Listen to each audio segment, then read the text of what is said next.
gustaría saludaros, lo que es el saludo. Mi experiencia me dice, por los últimos años en los que trabajo la comunicación eficaz en un máster que hace la Universidad de Zaragoza, y Raúl nos ha puesto en el punto de mira esa sociedad líquida que pierde valores, yo pues me gusta trabajar el saludo que es, José Antonio, buenos días, dar la mano, que es un saludo yo creo que universal, o por lo menos lo creía. En los últimos 3-4 años tengo alumnado entre 21 y 24 años que me dicen que al hacer y ensayar este saludo es la primera vez en su vida que se saludan dando la mano. Voy a repetirlo porque yo todavía me cuesta.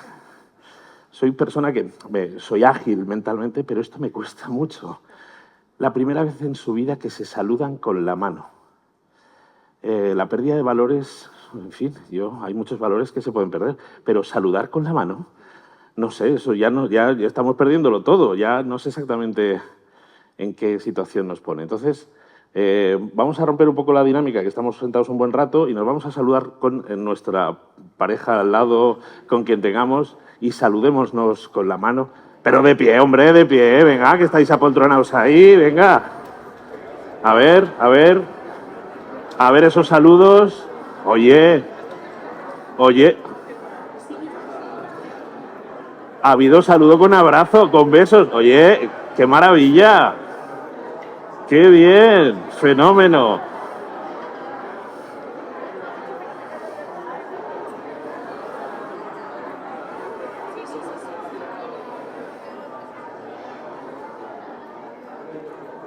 Qué maravilla, qué maravilla, qué maravilla. ¿Qué me ibas a saludar? Alicia, qué bien.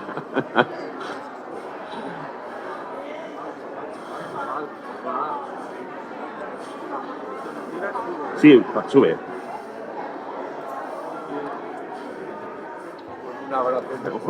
Claro que sí. Oye, qué gozada, qué gozada. Yo digo, qué tímidos serán. Oye, un saludo de esos blandos, tal, no sé qué. Besos, abrazos.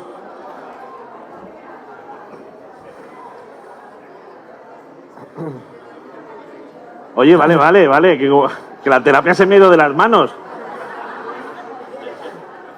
Se me ha ido de las manos, nunca mejor dicho, ¿verdad? Esta técnica del saludo se me ha ido de las manos. Sois un público encantador, ¿eh? Saludo, brazo, abrazo, besos. Hemos visto de todo. José Vicente, ¿qué tal? ¿Cómo estás? Muy bien. Ya sabéis que hay una tribu, no sé exactamente cómo se llama, que se saludan y dicen te veo, te aprecio, incluso te quiero, ¿no? Eso se utilizó en la película Avatar, ¿vale? Y se saludaban entre ellos como te veo. Bueno, a mí me gustaría que... Es cierto que vosotros habéis sido un público maravilloso y lo habéis hecho muy bien. No os tengo que decir cómo se saluda, porque habéis superado con creces esta técnica, esta dinámica. Bueno, pero que ese saludo no lo perdamos, ese saludo de dar la mano y ver a la otra persona y transmitirle que le estás viendo. Y simplemente con la mirada o simplemente con el gesto y el buenos días, ¿no? Pero yo creo que es importante que sustentemos los valores, nuestros valores, desde el saludo, desde el principio. Entonces, ¿qué menos que empezar saludándonos y deseándonos un buen día? José Vicente, ¿qué tal? ¿Cómo estás? Muy bien. Bueno, podría decir muchas cosas de José Vicente, pero lo primero que voy a decirte, José Vicente, es preséntate, ¿quién eres? Porque hay un papel que me dice que eres muchas cosas, pero ¿qué eres y qué haces aquí? Bueno, básicamente soy una persona. Es lo que siempre he intentado ser a lo largo de toda mi vida, ¿no? Tengo una anécdota que recuerdo en un paciente, me lo dijo en valenciano, lo traduciré por si no lo entendéis. Dilo en valenciano, nos gusta, hombre, claro. Y, claro, quería que lo viera un especialista y tal, y entonces me dijo, pero ¿vostés meche o mes que meche? ¿Se entiende? Si era médico o más. Y le dije, mire, soc més que tot això, soc persona. Y se quedó como muy descolocada la persona. ¿De qué va? Eso presuponía, ¿no? Pues eso, básicamente siempre he intentado a lo largo de mi vida ser persona. Siempre he arrastrado una inquietud por saber, por conocer, y eso me ha hecho ir pues, trabajando diferentes aspectos, tanto de la medicina, de la psicología, de la antropología. Había un profesor, se lo comentaba con Raúl, en Madrid que decía, uno se hace psiquiatra o psicólogo cuando no está muy a gusto consigo mismo y pues va a ver si investiga un poco sobre su persona, ¿no? Uno se hace sociólogo cuando no está muy a gusto en la sociedad en la que vive y pues va a estudiar la sociedad, ¿no? Y uno se hace antropólogo, que fue el último que hice yo, cuando no está a gusto ni consigo mismo ni en la sociedad en la que vive, ¿no? Pues va a buscar otras culturas a ver qué es lo que encuentra, ¿no? Pero bueno, ahí voy, soy persona. Muy bien. Y le dedico básicamente a la terapia humanista existencial, ¿de acuerdo? Es lo que me apasiona y lo que estoy haciendo ahora y siento que es como un regalo de la vida. Hemos venido a hablar sobre el proyecto de vida. Voy a preguntarles, ¿quién de ustedes tiene proyecto de vida? Solo con la mano así. Proyecto de vida. Vale, pero ¿lo tenéis encuadernado, índice, tal, primer capítulo, segundo, tal? No, tampoco es eso, ¿no? No, digo que tampoco es eso, no hace falta eso. No. Pero tener proyecto de vida es, ¿qué es? Tener proyecto de vida es, básicamente, si partimos de la situación donde estoy hoy, y primero tomando conciencia de quién soy, dónde estoy y hacia dónde quiero ir. ¿De acuerdo? Ese hacia dónde quiero ir y también con quién quiero ir y con quién quiero estar. Porque eso es muchas veces una situación que la gente no se lo pregunta. ¿De acuerdo? Entonces, el proyecto a veces se rompe en la vida, se trunca. Os seguro que habéis vivido situaciones en la vida en las que se ha roto ese proyecto. Pero lo importante es cuando se rompe el proyecto poder reproyectar y sobre todo readaptarnos o adaptarnos a la edad y al contexto en el que estemos viviendo. No es lo mismo cuando tenemos 15 años, en la adolescencia, no es lo mismo en la juventud, en una persona más mayor, en una persona ya más de octogenaria, ¿de acuerdo? Entonces, porque los tiempos son diferentes. No sé si hablaremos, no dará tiempo de hablar con el tema de la esperanza del tiempo. El tiempo, hay dos tiempos, el tiempo cronos y el tiempo vivido, el tiempo kairos, viene de la mitología griega, ¿no? Y claro, la persona más jovencita pues tiende a vivir más en el presente, ¿de acuerdo? Luego piensa más en el futuro como proyectos y la persona que ya está en una situación de más edad tiende a vivir más en el pasado, ¿de acuerdo? Entonces, en relación con la esperanza, que es lo que aquí nos une, en la medida en que yo tenga un proyecto de vida, evidentemente las posibilidades de ir hacia adelante son mayores, ¿de acuerdo? En la medida en que yo tenga esperanza, lo ha planteado también Raúl a la inversa, en la medida en que yo tenga esperanza, puedo facilitar y potenciar que ese proyecto de vida también se desarrolle. Yo lo diría como un círculo, ¿no?, que se va retroalimentándose progresivamente. Te invito a que nos sentemos, si no vamos a estar aquí dándoles envidia, quiero decir, ellos sentados nosotros de en todas pie, formas, ¿no? yo sí quería decir, después de la maravillosa presentación de Raúl, dicen, ahora viene José Vicente, el psiquiatra, y aquí nos va a hinchar antidepresivos. Pues no, olvidaos eso. Empastillarse no es la solución, ¿de acuerdo? Hay que diferenciar claramente entre lo que es la tristeza, una tristeza normal que es muy humana, y lo que es una tristeza ya en un cuadro depresivo severo y grave, ¿de acuerdo? Y a lo largo del tiempo que estemos aquí, pues podremos ir hablando más sobre el tema. ¿En qué se basa un proyecto de vida? ¿Se tiene que basar en sí mismo, en la persona que tiene al lado, en el trabajo, en su familia? ¿Cuáles son los pilares sobre dónde basar el proyecto de vida? El proyecto de vida, evidentemente, tiene que ver también un poco, también lo ha comentado Raúl, sabemos de dónde venimos, a veces sabemos poco de dónde venimos y poco nada de hacia dónde vamos, ¿no? La vida se entiende mirando hacia atrás, pero se vive siempre mirando hacia adelante. Eso es fundamental, ¿de acuerdo? Entonces, ¿qué pilares son básicos para tener un proyecto de vida? Los valores son fundamentales, ¿no? ¿Cuáles son los valores? Ahí podríamos entrar luego, si quieres, más profundizamos. Pues dentro de la logoterapia, los valores de Viktor Frankl los tomó de un filósofo, Max Scheler, de la línea más de lo espiritual.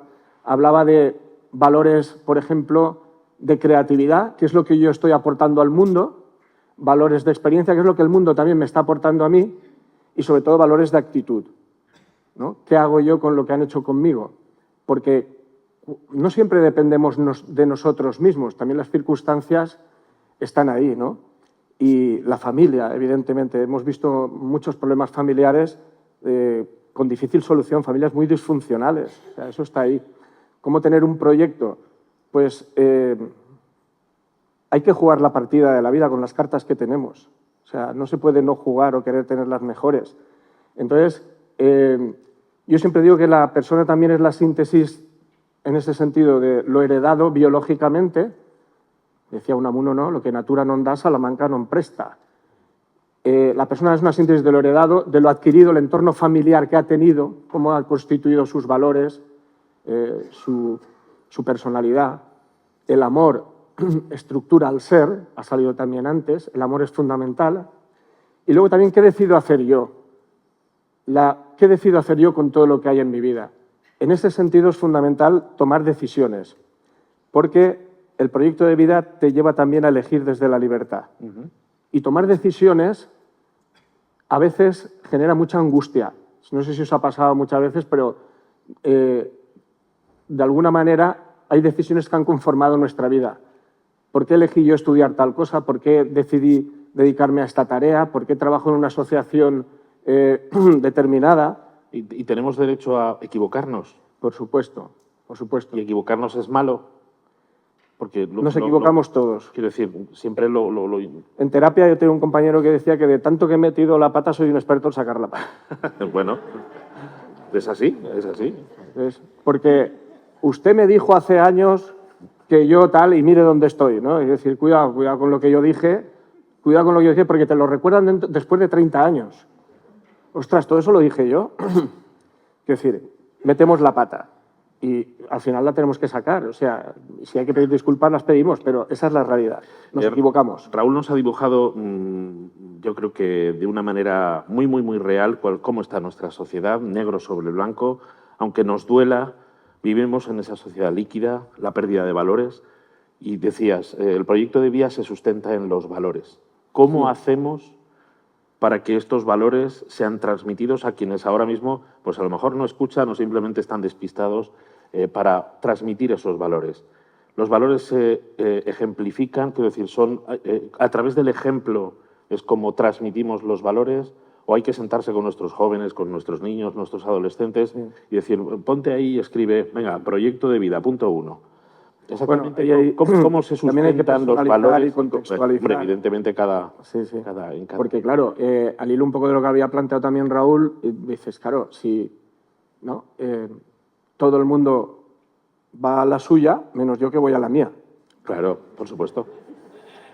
Pero es que realmente, si os dais cuenta, yo esto lo veo constantemente. O sea, incluso en determinados ambientes, en determinadas ideologías, en determinadas creencias, es que te das cuenta de que dices, es que es triste, pero cada uno va a la suya. Entonces, claro, si trabajamos conjuntamente, que es un aspecto de los que ha planteado antes Raúl, no es lo mismo que si tú vas solo.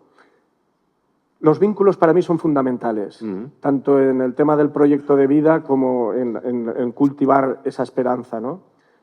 Porque cuando estamos en una sociedad, como nos la han transmitido, de crisis generalizada, de esperanza a veces difusa, pues es muy bonito sostenernos en los vínculos. Cuando preguntamos, y esto lo hago yo mucho en las terapias de grupo, y no solo con personas que tenemos los típicos problemas de la vida cotidiana, sino personas también con trastorno mental grave, ¿cuáles son tus razones principales para seguir viviendo? Y la mayoría de las veces siempre sale el tema de la familia, los amigos, el proyecto de vida, la esperanza. Y eso es muy bonito, que te lo digan todas las personas. Y aquí no hago distingos entre uno más o menos neurótico, más o menos psicótico. Lo dice el ser humano. Y es muy bonito escucharlo.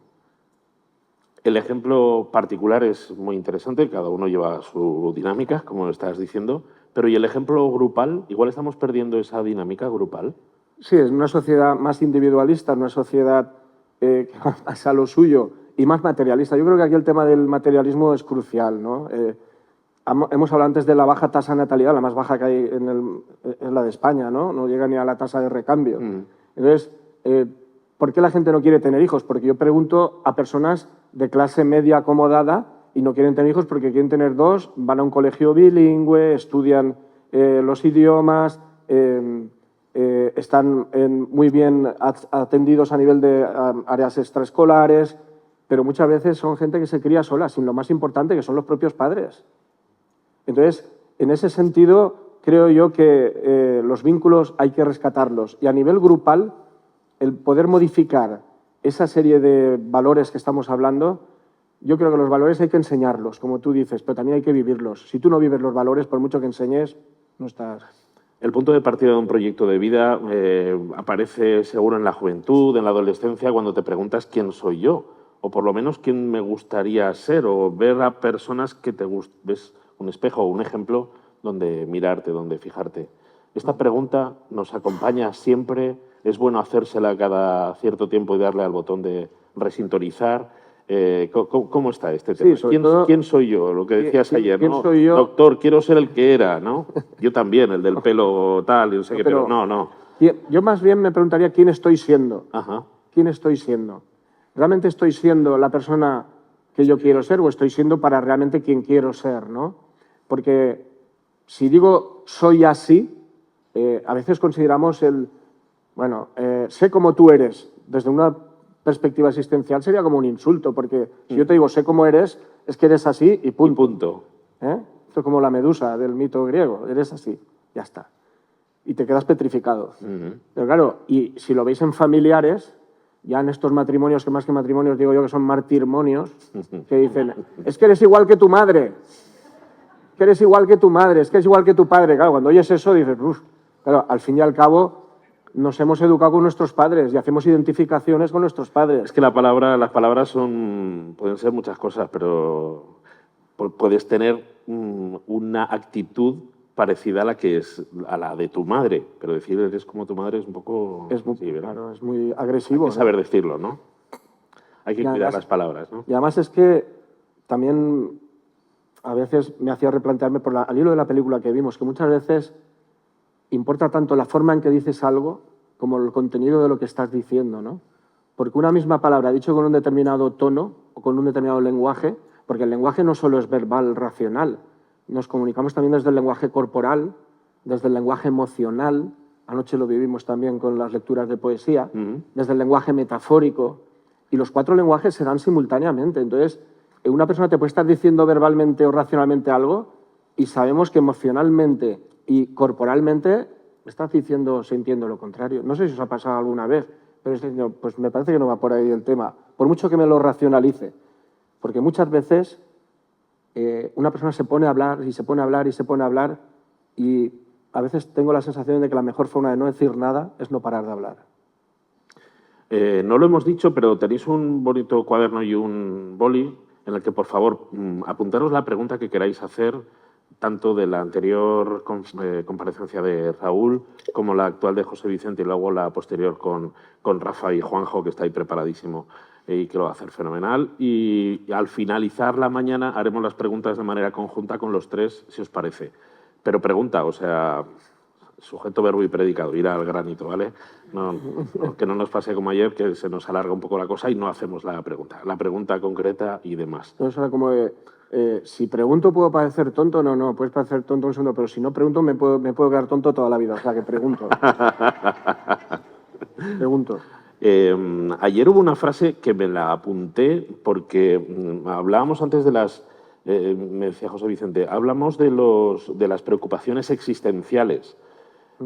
Cuando tienes una crisis, cuando pierdes a lo mejor el norte o el suelo se tambalea, decía Raúl que era pegajoso en muchas situaciones socioeconómicas, pero a veces existencialmente el suelo se mueve y dices, uy, y espera que he perdido el norte, no sé, la brújula, no sé por dónde va. Sí, estas son situaciones que pueden pasar, que es normal que nos pasen, porque si supiéramos todo lo que pasa, que es lo que nos ha dicho antes Raúl, pues qué gracia tendría esto, ¿no? Sí, no, o sea, al final conocer de manera definitiva, absoluta y comprender a una persona, pues realmente, existencialmente hablando, prácticamente es imposible. Quiero decir que nunca puedes llegar a comprender o a entender de manera definitiva a nadie, ¿no? Muchas veces ni siquiera a nosotros mismos, no sé si os ha pasado, ¿no? Es decir, pero si no me entiendo a mí mismo, ¿cómo voy a entender al otro, ¿no? Entonces, esto que hago, esto que digo, ¿por qué lo hago? yo sí que creo que es una cosa fundamental ser coherente entre lo que yo pienso, lo que digo y lo que hago. Eso sí que es importante, ¿no? Pero existencialmente hablando, hay temas que siempre están ahí y que en todo trabajo que hacemos nosotros en terapia surgen. Por ejemplo, la soledad. No es lo mismo la soledad cuando la buscamos, la deseamos, seguro que lo habéis experimentado, de la soledad deseada, de la soledad no deseada. Y esto lo trabajamos mucho en las terapias de grupo. Entonces, la persona que dice, yo es que claro, estoy sola, pero me gustaría también poder contactar con otras personas. ¿Qué hacer en esos momentos? ¿Qué hacer en esos momentos? Y ahí es donde precisamente uno de los aspectos importantes es tener esperanza en que alguien también te pueda ver, lo que tú decías, te veo, te reconozco, ¿no? La soledad, no sé si os he dado cuenta, pero hay una soledad física, de cuando una persona está sola, y hay una soledad existencial, y es cuando yo estoy solo, aunque pueda estar rodeado de mucha gente. Estoy en un grupo de personas, estoy en un avión sentado con varias personas, pero me siento solo existencialmente. Sin embargo, físicamente no lo estoy, ¿de acuerdo? Entonces, en ese sentido es muy importante el vínculo existencial. Y el vínculo es crucial para alimentar esa esperanza en la vida y en el proyecto que vamos adelante. Es un tema, la soledad. Luego hay más cuestiones, ¿no? Por ejemplo, soy libre, aunque cuando hacemos talleres de libertad, luego muchas personas se plantean que no son tan libres como se piensan que son cuando hablan de la libertad, ¿no? ¿Soy libre de qué? ¿Soy libre para qué? De hecho, ahora mismo, pensad, reflexionar, ¿estamos haciendo lo que queremos hacer en nuestra vida, en nuestro trabajo? ¿Es lo que quiero hacer? ¿Me gustaría estar haciendo otra cosa y no la estoy haciendo? ¿Qué peaje estoy pagando por no hacer lo que quiero hacer y hacer lo que estoy haciendo? ¿Se entiende un poco este trabajo? Son trabajos de dinámicas de grupo, pero que aquí se puede hacer de manera introspectiva. ¿Realmente estoy donde quiero estar? ¿Soy libre de elegir esto? En el trabajo, por ejemplo, hacemos un trabajo de distribución de las horas. Esto es como este diagrama de quesitos, es mi distribución de cómo duermo 8 horas, como 2 horas, trabajo tantas horas. Y luego hacemos otro reloj, otro diagrama de realmente cómo me gustaría a mí vivir mi vida. Y los comparamos, a ver si realmente estoy haciendo lo que quiero o no, lo que no quiero. ¿Tengo posibilidades de hacerlo o no tengo posibilidades de hacerlo? Porque eso hay muchas veces que me diréis, claro, pero es que esta es mi realidad, no la puedo cambiar. Cuando no la puedo cambiar, siempre apelamos también de la mano de Viktor Frankl a la actitud. Haz lo que depende de ti y acepta lo que no depende de ti. Claro, yo con esto me he encontrado muchas personas en duelo que han perdido un hijo y me han dicho, José Vicente, nunca voy a aceptar que mi hijo haya fallecido. Y eso es un tema de debate. Nunca lo voy a aceptar. Y lo he trasladado a las sesiones también, porque nosotros siempre hablamos a nivel muy teórico, es que esto tú no lo puedes cambiar. O sea, esto que te ha pasado no lo puedes cambiar. Puedes cambiar la actitud, pero no puedes cambiar un hecho que ha ocurrido. Ante eso, hay algunas personas que nos dicen que no están dispuestas a aceptar y se perpetúan, porque el dolor por la muerte de un hijo está ahí. Había un maestro, teólogo, filósofo, Jalil Gibran, que decía, maestro, ¿qué es la felicidad? Y decía, pues, que se mueran primero mis padres, después me muera yo y finalmente se mueran mis hijos. Más o menos lo definía así, ¿no? Es decir, hablabas ahora de los vínculos. ¿Qué importancia tienen esos vínculos en los que vivimos cada uno de nosotros nuestra vida con los momentos de crisis, ¿no? Los momentos en los que parece que la esperanza se diluye, se difumina? Sí, yo ahí puedo hablar hasta un nivel de mi experiencia personal. La verdad es que cada día me apura más ver los telediarios porque siempre hay guerra y corrupción y guerra y dices, ostras, vivimos en una situación de crisis. A veces me siento un poco decepcionado con la humanidad en general, no con el ser humano en particular, porque creo que hay muchas tareas de solidaridad y yo participo, de hecho, en una asociación en Valencia, ¿no? Pero ante esa situación, yo siempre he pensado que la familia, los hijos, la pareja, es fundamental para sostenerte, los amigos, las personas de tu entorno laboral. Creo que es fundamental tener vínculos. Si nos desvinculamos, en ese riesgo de aislamiento progresivo, aunque a veces hay personas que dicen, no, es que yo quiero aislarme más, Pero incluso cuando yo me aíslo en relación con el mundo. Siempre estoy en relación con el mundo, nunca estoy solo yo conmigo mismo. Es importante también tener esos momentos de silencio, ¿no? Yo recuerdo cuando íbamos de convivencias, muchos de vosotros, compañeros de muchas de ellas, teníamos momentos de silencio e incluso nos enseñaban a cómo estar en silencio, que tu cabeza sigue dando y bombardeándote cosas, ¿no? Un folio en blanco, escuchar la naturaleza, no decir ni hacer nada, sino simplemente escucharte a ti mismo, es importante también. Hay un libro de Víctor Frank, no sé si lo conocen ustedes, que se llama La presencia ignorada de Dios. Y es precisamente qué pasa cuando estás a solas contigo mismo, con quién hablas, cómo reconoces y cómo trasciendes realmente y llegas a ese interior, ¿no? A esa profundidad de tu ser, que en otros contextos evidentemente no son viables, ¿no? En el COVID hubo mucho momento de esto, ¿no? Mucha gente que se encontró consigo mismo, con el sofá, con su casa y dijo, ¿quién soy yo? ¿Qué hago aquí? ¿No? Bueno, también pasó una cosa, esto es una anécdota, lo voy a contar al hilo. Con la COVID, ¿sabéis? Los pacientes con trastorno paranoide, ¿no? Que siempre están sospechando que me persiguen, que me miran, que el otro viene a hacerme daño. Siempre es el otro el que me va a hacer daño, nunca soy yo el que va a hacer daño, siempre es el otro. Me hubieron 2 o 3 pacientes que me llamaron, mira, José Vicente, ¿ve cómo sí que había que protegerse de los...? digo, esto es como ratificar el delirio paranoide, ¿no? O sea, ya se lo decía yo, que había que aislarse y protegerse, ¿no? Claro.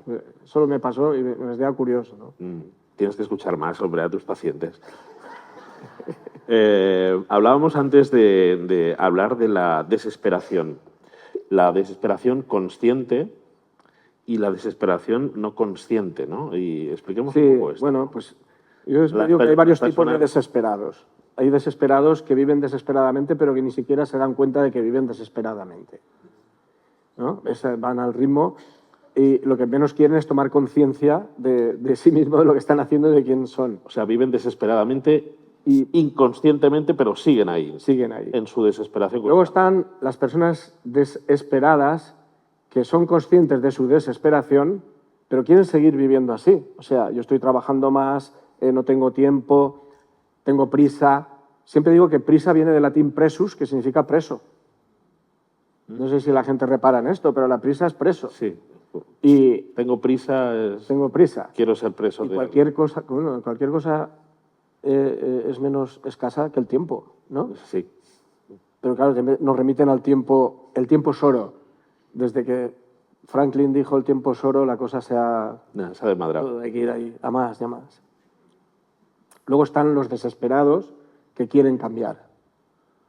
Que eso sí que pueden pedir ayuda y vienen a terapia, de hecho. La gente que está desesperada y que quiere cambiar. Algo está funcionando mal en mi vida y necesito cambiar, introducir cambios en mi vida. Porque de la forma que estoy viviendo no estoy a gusto, no estoy feliz. ¿De acuerdo? Doctor, necesito certezas. Que no cerezas. Pues certeza ya lo dijo antes Raúl, o sea, vivimos en un mundo de incertidumbre y en un mundo de contingencias. ¿Quién nos iba a decir lo de la COVID que iba a pasar el año 2020?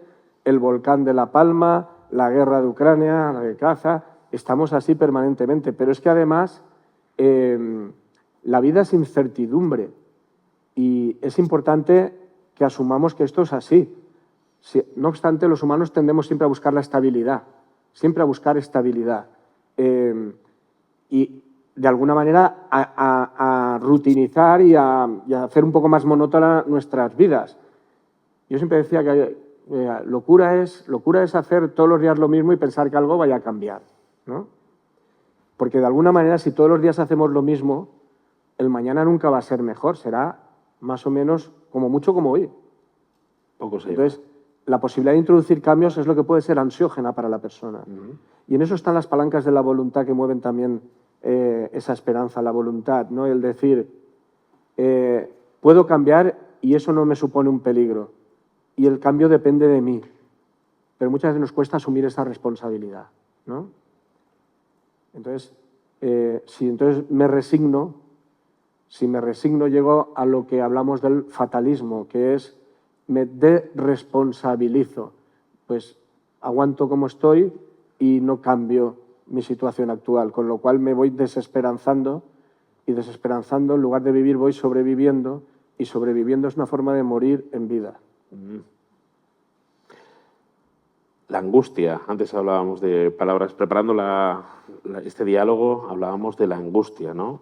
¿Qué es? Y sobre todo, ¿cómo se trabaja?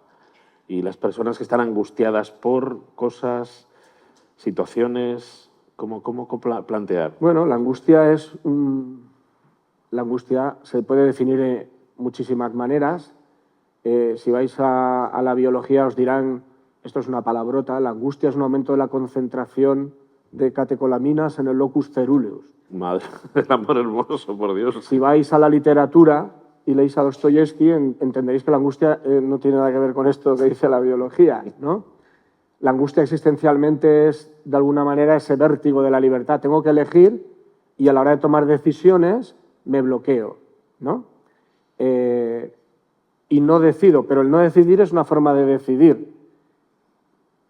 Muchos pacientes yo les digo, ¿pero tú qué prefieres tomar? ¿Decisiones o pastillas? Porque en la Seguridad Social os aseguro que mucha gente viene a por pastillas. Y cuando no les das pastillas, a mí me han dicho, pues cambio de psiquiatra, quiero otro que me dé pastillas.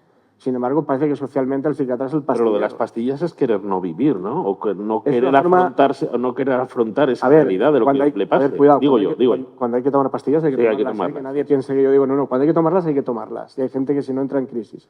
Pero lo que no puede ser es el nivel de medicalización de la angustia. O sea, no sé si habéis tenido experiencia en acudir a la urgencia de un hospital alguna vez.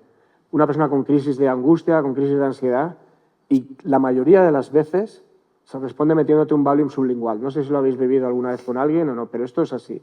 Claro, si tú escuchas a la persona, a mí me pasa muchas veces en urgencias, y le das tiempo, conforme va hablando, va respirando mejor, llega un momento en que dice, pues bueno, me encuentro más tranquila y no necesito tomarme eso. Porque el tomarte la pastilla hoy, mañana y pasado también te puede crear un hábito y una dependencia. Entonces, en ese sentido, hay que interpretar la angustia también existencialmente como un faro, algo que me está diciendo, algo me está pasando en mi vida. ¿Qué puedo hacer? ¿Cómo puedo responder a esta situación de angustia existencial, ¿no? Y en ese sentido, tomar conciencia de que si yo tapo la angustia permanece en mí.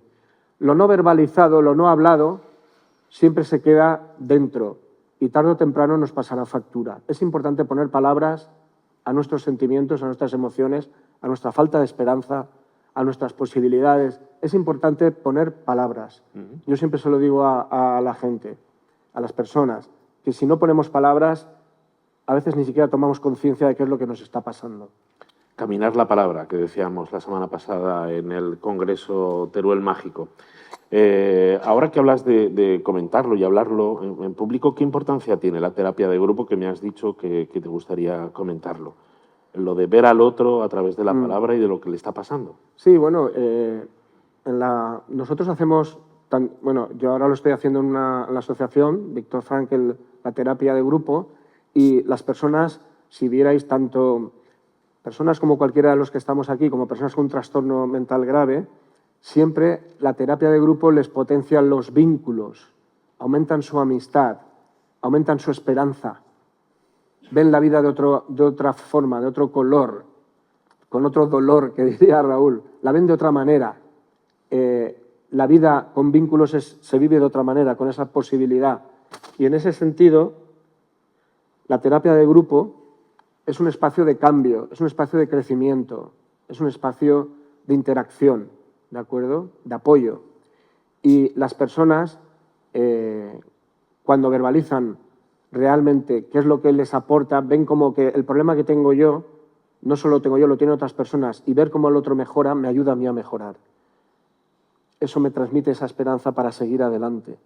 Es un espacio también más, es decir, una persona puede alcanzar la esperanza desde múltiples aspectos de su vida, ¿no? Desde la fe yo puedo tener esperanza en que esto va a cambiar, desde la meditación, desde la contemplación, no sé, hay muchas formas de contactar también con la espiritualidad, ¿no? Antes os decía que había una frase que ayer me hizo temblar muchas cosas y algunos valores que tengo, y la frase era, nunca sabré si he cambiado algo. Hoy estamos aquí dando una charla y no sabremos si nuestra influencia, tu influencia principalmente, la de los ponentes o incluso la del Congreso, va a cambiar algo o no. Yo siempre digo que existe un diálogo cuando al salir yo del diálogo salgo de una manera diferente a como he entrado. ¿Entiende? Si yo entro con mi monólogo y mi compañero entra con su monólogo y cada uno monologizamos permanentemente, es un logos de monos, que diríamos, pero no es un diálogo. El diálogo es estar dispuesto en un momento determinado a no tener razón. Yo nunca me he sentido en posesión de la verdad. Siempre intento acercarme. Me acuerdo, esto fue de Buonarroti, bueno, ustedes lo sabrán más, cuando pintaba la Capilla Sixtina con 90 años, decía, estoy aprendiendo. Eso de frase del maestro, Miguel Ángel. Yo sigo aprendiendo todos los días. Me encanta. Y eso también provoca cambios, ¿no? En ese sentido es en el que yo lo planteo, ¿no? El provocar cambios, el ejemplo, como decíamos antes, en la terapia, el fijarse en otros, es fundamental. En quién fijarnos y, sobre todo, las personas que consideramos que son ejemplo, animarlas a que lo sigan siendo, porque perdemos muchas veces esa referencia para transmitir los valores, ¿no? Sí, y afectivizar la relación. Ayer, lo habéis comentado hoy, se comentó ayer también, sentirte visto por otra persona. Has comentado con lo del saludo que hemos empezado. En sexto de medicina les enseñamos a los alumnos en las ECOE, evaluación clínica objetiva se llama. Objetiva. Que una vez le dije yo al catedrático del examen, digo, pero ¿hay algo de objetivo realmente? ¿La objetividad no es subjetiva? Digo, porque claro, el hecho de mirar es imposible no comunicar en la teoría de la comunicación, ¿no? Bueno, somos hombres comunicativos sin decir nada. La mirada al alumno. Nosotros valoramos el ítem, le da la mano al paciente cuando se finge, es una dramatización, no sé si lo sabéis. Entra un estudiante de sexto y hay un paciente que finge un cuadro depresivo, un cólico hepático, cualquier patología. Ítems que valoramos. Le da la mano, le mira a los ojos, le saluda, le pregunta de tal manera, le escucha, está pendiente del ordenador, no está. ¿Cuántas veces en sexto de medicina lo hacen, os lo aseguro, pero luego cuando ejercen ya la profesión igual habéis tenido experiencia de que ni os han mirado la cara? No lo sé, ¿eh? Pero os aseguro que hoy el tema del ordenador, de la pantalla y del poder no mirar a la persona hace que la persona no se sienta vista, reconocida. Entonces, pues ahí estamos. El encuentro es fundamental, ese encuentro yo-tú, en el que decía Martin Buber de sé que yo te importo y el otro tú me importas. Porque si yo te importo es porque realmente merece la pena este encuentro. Y en el encuentro es fundamental mi presencia, el que yo te incluya en ese encuentro y que dialoguemos. ¿De acuerdo? No sé, seguramente os pasará, es también experiencial, que las personas mayores que tenemos más cerca pues van al médico, le han cambiado el médico, un especialista, y le preguntas, ¿qué tal? ¿Cómo fue con el médico? Antipático. Bueno, yo diría más. O no me gusta. O alguna cosa, más que me ha recetado esto, me ha cambiado aquello, tal, es el trato, ¿no? No, pero es que inclusive luego hay un vínculo médico-paciente, igual que hay un vínculo terapeuta-paciente, igual que hay un vínculo profesor-alumno, que ayer lo hablábamos también, ¿no? Fundamental. Y en ese vínculo, si don José se ha ido de vacaciones o está de baja y aparece don Luis y me da el mismo medicamento pero con otro nombre, resulta que le produce efectos secundarios a la persona. No sé si lo habéis terminado. Pero esto lo hemos investigado con técnicas cualitativas y es real, ¿eh? O sea, ¿hasta qué punto el vínculo puede condicionar tanto? No solo hablamos ya del efecto psicológico, sino que yo hablaba también de la metaquímica, no solo de química, ¿no? Severo Ochoa decía que todo en la vida es química. Y había un catedrático de filosofía que le decía, pues si todo en la vida es química, aquí tiene usted un libro de química y explíquelo químicamente. Es decir, no todo es un modelo. Probablemente os haya pasado, José Vicente también tiene hijos ya más adultos, pero mis hijos suspendían las asignaturas con las que no se llevaban bien con su profesor o que no conectaban con el profesor o profesora. Es una situación que no tiene nada que ver con en este caso, lo académico. Sí, y tienen que aprender que en la vida se van a encontrar con profesores con los que no van a llevarse bien, con entrenadores en las actividades deportivas que tampoco. Es que esto es así, es la vida misma, ¿no? siempre nos acordamos de algún profesor o algún maestro por cosas buenas, pero también de otros por cosas malas, ¿no? Yo la asignatura que peor he ido toda mi vida era en dibujo, porque a mí me ridiculizó un profesor en dibujo, me dijo que eso lo rompía y me lo rompió delante, es decir, me anuló de por vida. Siempre he estado intentando buscarlo, localizarlo, pero no. Y es una pena, porque dibujar es creativo, es crear, es muy bonito. Como dice nuestro amigo Enrique, para darle feedback o para darle por el feedback. Dice Enrique. ¿Qué pasa cuando pasa lo inesperado? Cuando llega un momento en el que pasa algo en tu vida que evidentemente era el lunes, martes, miércoles, el jueves pizza, el viernes no sé qué, el sábado tal y el domingo fútbol. ¿Qué pasa cuando viene lo inesperado? Pues cuando viene lo inesperado, a ver cómo reaccionamos, ¿no? Ante una situación que yo no controlo, me puede producir ansiedad ante lo inesperado, depende también del estadio evolutivo en el que estás en la vida, ¿no? Porque, no sé, antes para mí una enfermedad me resultaba más preocupante. Ahora acepto ya que soy un ser finito aquí en la Tierra y me voy a morir. Mis hijos me decían cuando la COVID, papá, aquí si se muere alguien, el primero eres tú, ¿no? Y digo, sí, yo soy el primero, no os preocupéis. Sin igual, así me lo soltaban. Yeah. Sí, yo soy el más mayor, no os preocupéis que el que se muere aquí soy yo. El que va al hospital soy yo. Entonces, siento como la aceptación de la muerte, quiero decir, no me genera ningún problema. A los 50 años yo decía, bueno, a los 50 años ya no hay nadie hipocondríaco, porque ya somos todos enfermos, nos falta una tecla, ¿no? Pero a partir de ahí hay gente que hace un piano en 4 días y entonces hay que llevar mucho cuidado con eso, ¿no? Entonces, me acerco y siento que la vida, tal como está ahora, para mí es un regalo. Y a pesar de cualquier situación inesperada que pueda vivir, siempre decimos sí a la vida, ¿no? Es como... es la vivencia de dar gracias por estar aquí. Yo qué sé, es que para mí es un regalo. Yo he pasado por situaciones muy malas, muy angustiantes en mi vida y al borde de estar muy mal y sin embargo me siento vivo, me siento muy feliz. Así es como queremos que se sienta toda nuestra gente que ha venido a este maravilloso Congreso de la Esperanza. Retos nuevos, esperanzas, algo que nos haga cambiar o que queramos cambiar o que nos enfrentemos a algo nuevo, ¿no? Que veamos el próximo lunes de una manera diferente al despertarnos. No es una cuestión de levantarte y decir, Betito, el sol que me baña y que toco las plantas que regué ayer y que huelo las rosas y que... Bueno, no hace falta eso, pero algo que... Yo creo que es importante reconocer los logros que vamos teniendo a lo largo de nuestra vida, porque la mayoría de la gente, cuando viene a sesiones, lo que me transmite es las razones para estar desencantado de la vida, para no vivir, pero tomar conciencia de lo que vamos adquiriendo y logrando en la vida y aceptar la presencia de los logros también de los demás y también reconocer nuestras limitaciones, porque evidentemente si nos planteamos objetivos maximalistas nos toparemos con que al final acabará mermando nuestra autoestima. Es decir, está bien ir planteándose objetivos poco a poco, ¿no? Metas alcanzables, que digo yo, ¿no?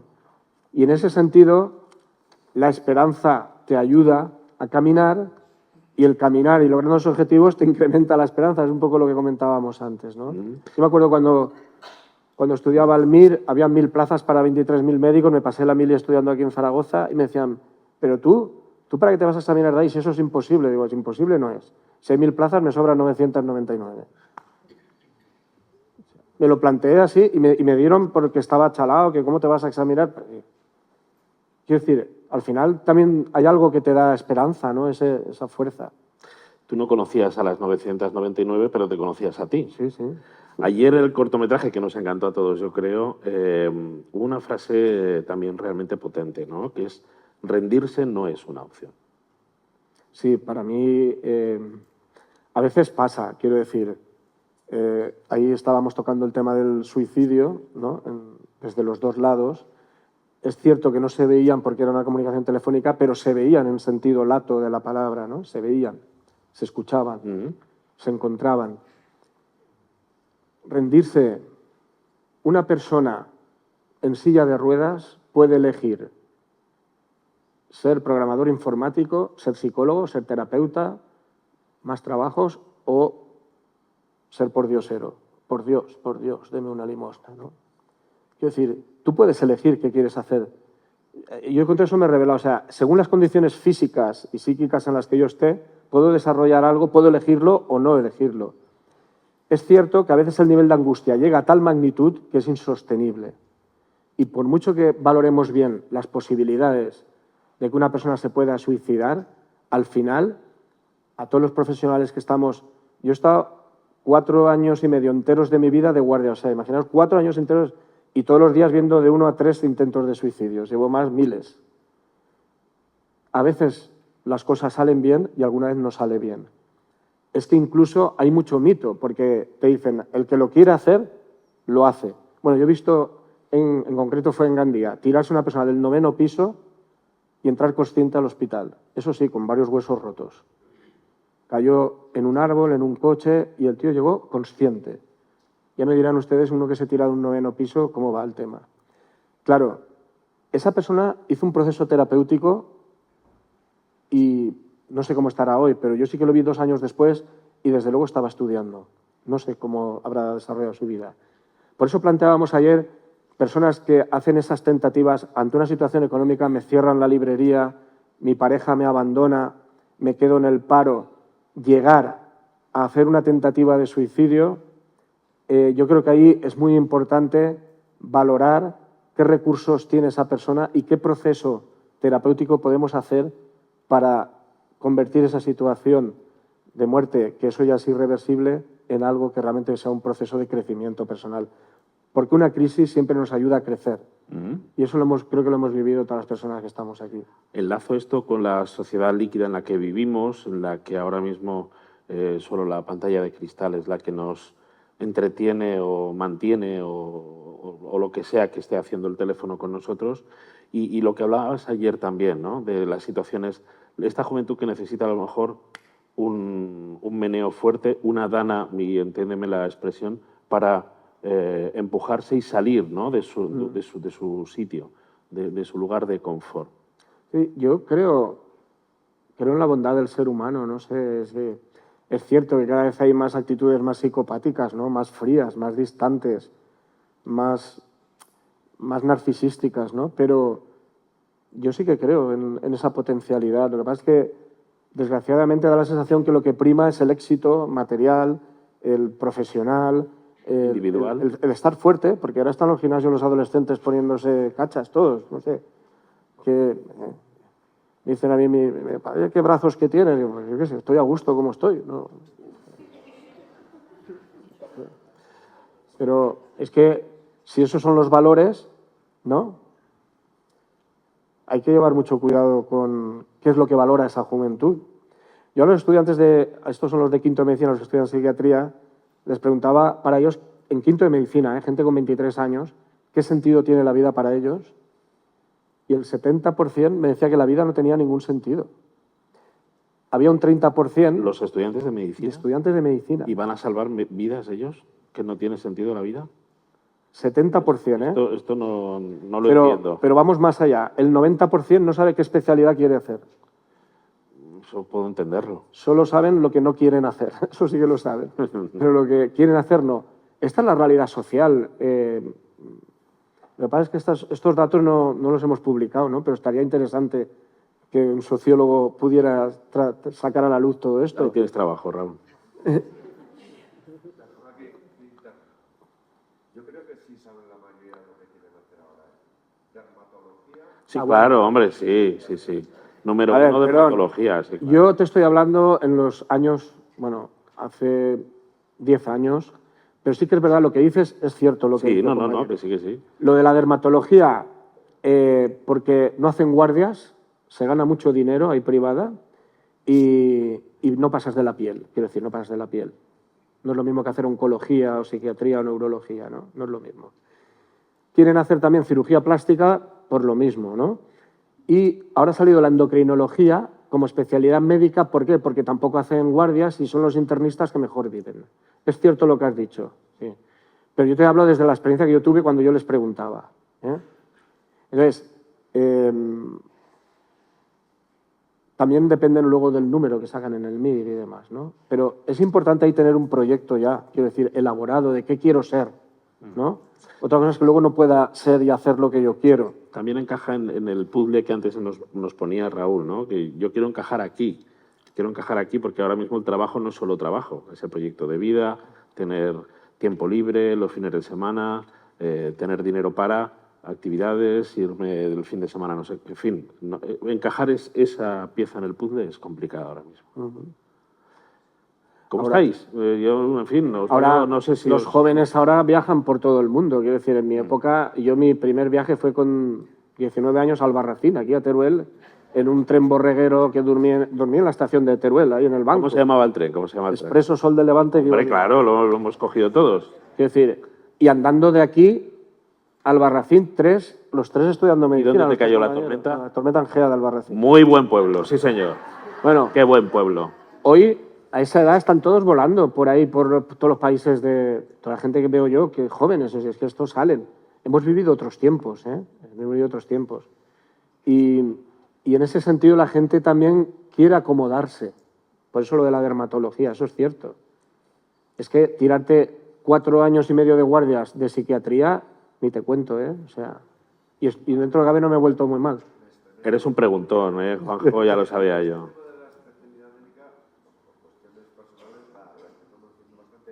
Y he llegado a saber que incluso en el hospital de la fe en Valencia han establecido cierto tope en el MIR, a partir del cual el dermatólogo que quiera entrar, no lo deja. Ya van buscando selección sobre la selección. Es un elitismo. Yo te puedo decir que tengo varios MIRes y gente que haya entrado con un 14 sobre 14 en la selectividad, los tengo en terapia, con crisis de ansiedad. Tendremos cerebritos, pero tendremos cerebritos probablemente que no sepan mirarte a la cara. La deshumanización de la medicina. La medicina necesita rehumanizarse. Porque eso es cierto. Si ya vamos con el número, ¿no? Cuando yo llegué, yo estuve un año en el Ramón y Cajal rotando, era la época de López Ibor, y lo primero que me preguntaban es, ¿qué número has sacado? Pues lo más importante de mí es el número que he sacado. Soy un número. No me preguntaron quién era, como tú, me preguntaron qué número había sacado, ¿no? Bueno, hay preguntas y preguntas. Enrique, ¿cómo vamos de tiempo? No sé cómo... ¿Nos quedan 5 minutos para el café? ¿Sí? Estará cansado. Nos da tiempo para hacer un par de preguntas. Yo es que soy muy preguntón. Ayer hablabas de vivir el duelo, de vivir la ausencia, la muerte. Entiendo que desde los más pequeños tienen que saber que la vida es vida, pero también hay muerte, evidentemente. Sí, lo que pasa es que cómo percibe un niño la muerte de un padre o una madre no es igual a cómo la percibe ya una persona con más de 13 años, 11, 13 años, ¿no? No se vive de manera igual. Está claro, no es lo mismo la figura paterna que a lo mejor... No, y la conciencia que tienen de que ya no vuelve. Sí. Pero todos vivimos duelos en nuestra vida. Generalmente el primer duelo familiar suele ser el de nuestros abuelos, ¿no?